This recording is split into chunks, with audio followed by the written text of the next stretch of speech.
think there's even an argument for the existence of God that can be made just from the number of arguments for the existence of God. The fact that there's an argument from beauty, an argument from contingency, from ontology, from maths, from like any way you look, there's an argument for God. So you can always make an argument for God's existence from the sheer number of arguments for God's existence. Haven't heard that before. That's great. Depends what you mean.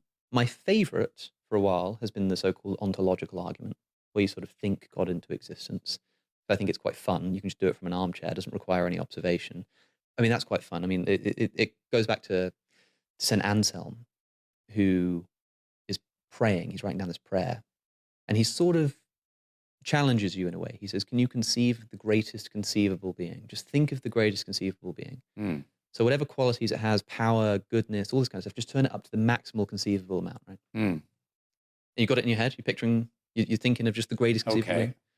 Okay, does that being exist in reality? Here's the problem. If you say no, then you're not doing what I asked you to.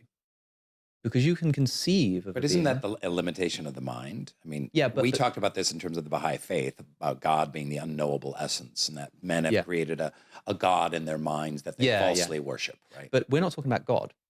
We're just Okay. talking about the greatest conceivable being, Okay. which by definition you can conceive of.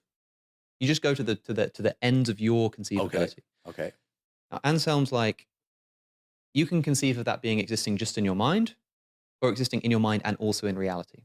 So if the thing you're picturing is something like a really powerful, really loving, really, great being, it kind of approximates what people call God. You can imagine